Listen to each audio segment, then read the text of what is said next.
Welcome to my invest card और technical analysis course में आपका स्वागत है। मेरा नाम सागर और आज हम फिफ्थ वीडियो देखने वाले हैं ये सीरीज का। अभी तक हमने कवर किया कि टेक्निकल एनालिसिस क्या होता है, को किस टाइप के चार्ट्स हम यूज़ करते हैं, कैसे यूज़ करते हैं, उसका इंटरप्रिटेशन क्या होता है।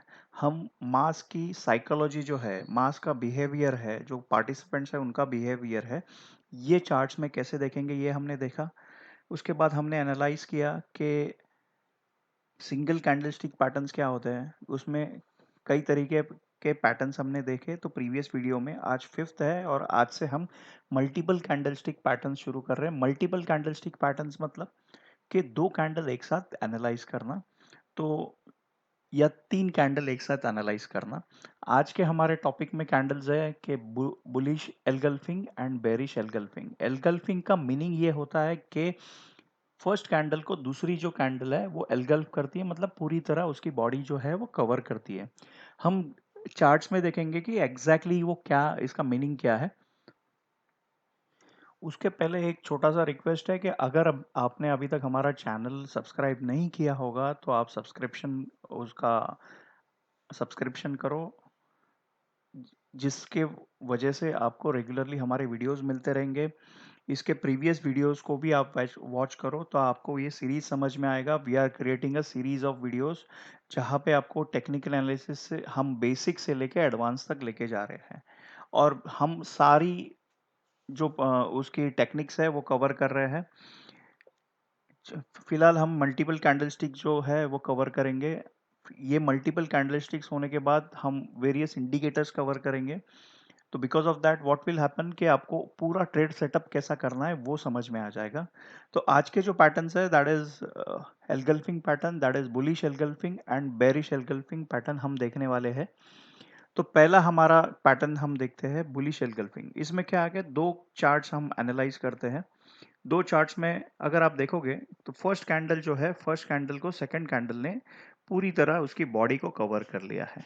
तो चार्ट्स में अगर एक मैं आपको छोटा सा सीक्रेट बताना चाहूंगा कि अभी बहुत सारे नाम्स आ रहे हैं। एक एलगल्फिंग पैटर्न है, हम बुलिश बेरिश हरामी बोलते हैं, या फिर हम काफी सारे अलग अलग नाम्स है। तो आपको हर एक नाम याद रखने की जरूरत नहीं है। आपको अगर कोई कभी भी ट्रेड का डिसीजन लेना होगा तो अगर आप उसका प्रीवियस जो चार्ट्स है वो एनालाइज करेंगे, प्रीवियस 6 से 7 कैंडल्स एनालाइज करेंगे और वो साइकोलॉजी पढ़ने की कोशिश करेंगे उसके ऊपर, तो आपको समझ में आ जाएगा। तो बहुत सारे नाम याद रखने की जरूरत नहीं होती यहाँ पे। अदरवाइज तो अगर आप देखोगे तो 150 नाम याद रखना भी मुश्किल है। अभी तक तो मेरे नॉलेज के हिसाब से अलग अलग जो शेप्स है वो मोर देन 150 टू 200 शेप्स है, और रोज नए नाम आते हैं, तो नाम याद रखने की जरूरत नहीं है। बट आपको वो कैंडल का इंटरप्रिटेशन करने आना आना मांगता है कि वो कैलकुलेशंस कैसे होता है उसका। ये कैंडल का शेप अगर ऐसे आ गया तो उसमें प्राइस एक्शंस क्या हुई है वो आपको समझ में एक बार आने लगा, तो कैंडल्स के नाम याद रखने की जरूरत नहीं है। तो आज के कैंडल में क्या है कि प्रीवियस ट्रेंड जो है वो आपको डाउन ट्रेंड चाहिए, एंड देन आपको डाउन ट्रेंड में क्या है कि ये कैंडल आ गई जहां पे प्राइस मूवमेंट बहुत कम हो गया, and then second candle, next day की कैंडल जो है वो पूरी तरह ये फर्स्ट कैंडल की जो बॉडी है उसको कवर कर रही है। ठीक है, हम एक्चुअल चार्ट्स पे देखते हैं। मैंने कुछ चार्ट्स प्लॉट भी करके रखे हैं, तो हम चार्ट्स पे भी ये इसका ये देखेंगे। ठीक है, तो बेसिकली ये चार्ट अगर आप देखोगे और यहाँ पे देखोगे आप, तो यहाँ पे ये बॉडी में अगर आप देखोगे तो ये प्रीवियस डाउन ट्रेंड था। डाउन ट्रेंड होते हुए क्या हो गया कि ये कैंडल आ गई। ये कैंडल में अगर आप इसका बॉडी देखोगे तो इसका बॉडी छोटा है, एंड देन बड़ी कैंडल ने उसको कवर कर लिया है। तो this is engulfing pattern, simple है। जैसे मैंने कहा कि प्रीवियस कुछ कैंडल्स आप देखोगे तो प्रीवियस कुछ कैंडल्स में अगर देखोगे तो यहाँ पे शुरुआत यहाँ से होती है, तो यहाँ पे डाउन ट्रेंड शुरू हो गया। ये यहाँ पे बहुत बेयरिश, बेयर्स जो है डाउन ट्रेंड जो जिसको ये है वो बहुत ज़्यादा कंट्रोल में थे। देन वॉल्यूम कम हो गया साइमल्टेनियसली अगर आप देखोगे, तो उसमें एक्शन, प्राइस एक्शन भी कम हो गया, मतलब कम प्राइस एक्शन था। तो कुछ पीरियड के लिए ये प्राइस, ये थोड़ा सा स्टॉक थोड़ा स्लो जा रहा था। ज़्यादा प्राइस ओपन क्लोज में ज़्यादा डिफरेंस नहीं था, बट ओवरऑल डाउन ट्रेंड था। तो लोग क्या एक्सपेक्ट कर रहे थे, बहुत सारे लोग शॉर्ट पे थे और वेट कर रहे थे। ज़्यादा प्राइस एक्शन नहीं है, मतलब कि बहुत सारे लोगों को लोग ट्रेड नहीं दे रहे। अब नीचे देखोगे तो यहाँ पे प्राइस एक्शन में भी आपको दिखाई देगा कि ज़्यादा लोग ज़्यादा ट्रे वॉल्यूम नहीं है इसमें, पर यहाँ पे थोड़ा ज़्यादा वॉल्यूम आ गया। फिर जैसे है कि यहाँ से अगर कोई भी ट्रेड ले रहा है तो वो एक्सपेक्ट कर रहा है कि यहाँ से फर्दर डाउन जाएगा। उस दिन भी ऐसे ही हुआ, फर्स्ट कैंडल में ओपन हो गया, ऑल द वे इतना नीचे तक गया, बट देन रिकवरी आ गई। ठीक है, नेक्स्ट डे रिकवरी आ गई और यहाँ पे आके क्लोज हो गया। नेक्स्ट डे व्हाट हैपेंड कि यहाँ से ये प्राइस पे खुला एंड यहाँ तक ऊपर गया और इसके बॉडी को उसको कवर कर दिया। तो this is the first signal reversal के, रिवर्सल शुरू हो गया है। अगर आप ट्रेड लेना चाहोगे तो you can wait for one more candle and then take trade. अगर सेकेंड कैंडल भी ये बन जाती है तो it is a clear signal के अप ट्रेंड शुरू हो गया है। अगर आप पहले से शॉर्ट पोजीशन में हो तो आपको यहाँ पे ये कैंडल पे ही सेकेंड कैंडल पे ही स्क्वायर ऑफ करना चाहिए। अगर आपने ये ले लिया और अगर आप कंजर्वेटिवली ट्रेड लेना चाहते हो तो आपको एक कैंडल और वेट करके देखना चाहिए। दोनों कैंडल ने राइट सिग्नल दिया है, then you can go for up trend एंड आपको काफी अच्छा यहाँ पे अप ट्रेंड मिलेगा। जैसे बुलिश एंगल्फिंग में होता है, जैसे उसमें एक चीज बहुत इंपॉर्टेंट है कि प्रीवियस ट्रेंड क्या है वो देखना होता है। ठीक है, अभी जैसे बुलिश होता है वैसे बेरिश भी होता है, बेरिश में भी सेम होता है। इसमें एक बताता हूँ कि जहाँ पे ये छोटे डोजीज क्रिएट होते हैं, जहाँ पे ज़्यादा ओपन एंड क्लोज प्राइस में मूवमेंट नहीं होता, उसका कलर उतना इंपॉर्टेंट नहीं होता है। It may be a green colour, it may be a red colour, but then second जो कैंडल है उसका कलर बहुत इंपॉर्टेंट है कि क्या कलर क्रिएट हुआ है, वो देखना बहुत ज़्यादा ज़रूरी है।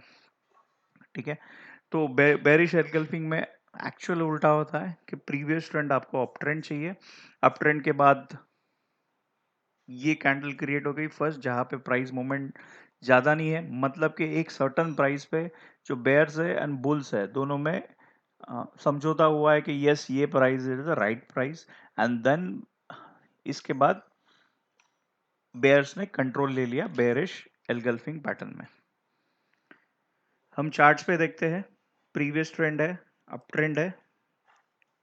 तो ये फर्स्ट कैंडल है, ये फर्स्ट कैंडल में क्या हुआ है, यहाँ पे ओपन हो गया, ये प्राइस पे ओपन हो गया, ये प्राइस में ओपन हो गया, यहाँ पे जाके क्लोज हो गया, दैट इज वन।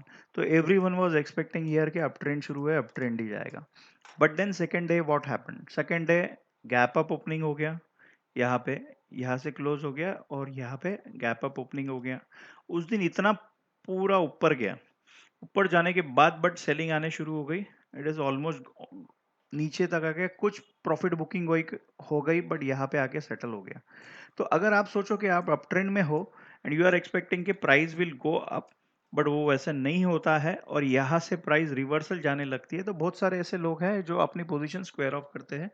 जैसे बहुत सारी मासेस एक्शन लेने को शुरू करते हैं और अपनी पोजीशन स्क्वायर ऑफ करते हैं, तो मार्केट भी वही डायरेक्शन ले लेता है। और अगर आप देखोगे कि यहाँ से अप ट्रेंड के बाद काफी डाउन ट्रेंड शुरू हुआ है। तो और एक एग्जांपल देखते हैं, ये बजाज ऑटो का चार्ट है, उसके ऊपर मैंने वो प्लॉट करके रखा है। तो यहाँ पे आप देखोगे कि ओवरऑल डाउन ट्रेंड चल रहा था, ओवरऑल प्राइस नीचे जा रहा था। एज्यूम करो कि पिछले कुछ कैंडल्स हम लोग एनालाइज करते हैं कि ओवरऑल किसी ने यहाँ पे ट्रेड लिया होगा और शॉर्ट किया होगा पोजीशन, तो यहाँ पे उसको कंटिन्यूअसली शॉर्ट पोजीशन मिला है, मिला है, मिला है। ये कैंडल भी स्ट्रॉन्ग शॉर्ट आ गया, बीच में एक छोटा सा स्पॉट आया है, बट देन अगर आप देखोगे कि इधर प्राइस भी एवरेज से थोड़ा ज्यादा आ गया है, तो कोई नया प्लेयर यहाँ पे पहले तो एंट्री किया, तो this is the first signal, but it is not that strong signal, तो आपको वेट करना चाहिए। एंड देन सेकंड जो सिग्नल है अगर आप देखोगे तो अगेन सेलिंग हो गई, तो काफी सारी प्रॉफिट बुकिंग हो गई यहाँ पे। अगर सेलिंग हो गई then we got first day का कैंडल विच इज, हम थोड़ा सा जूम करते हैं इसको।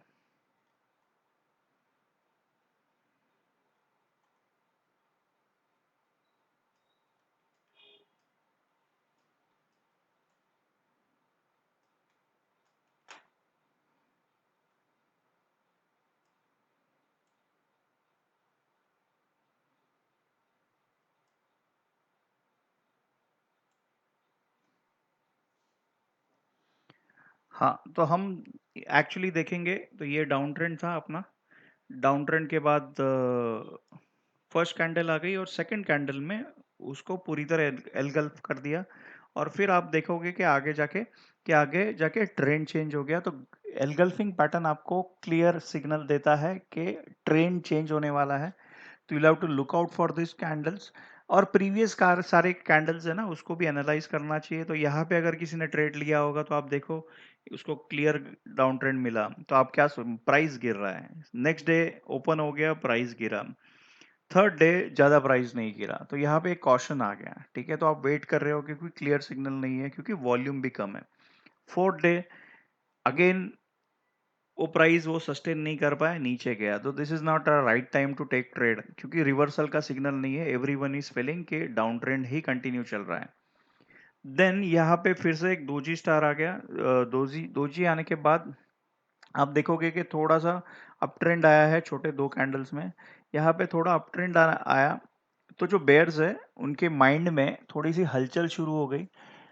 एंड देन उन्होंने ये थर्ड डे के कैंडल में जब ये सेकंड स्ट्रॉन्ग कैंडल आ गया, तो दे फियर कि यहाँ से प्राइस ऊपर जा सकता है।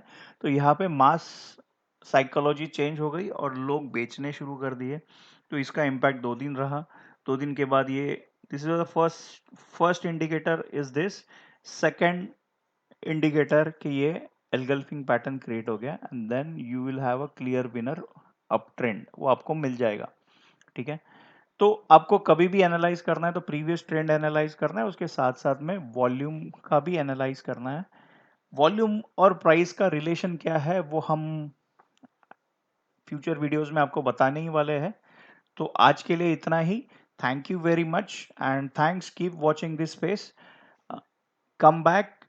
अगर आपने अभी तक सब्सक्राइब नहीं किया होगा तो सब्सक्रिप्शन बटन आप क्लिक करें और बेल आइकन को क्लिक करें। Thank you very much for watching me patiently. Thank you.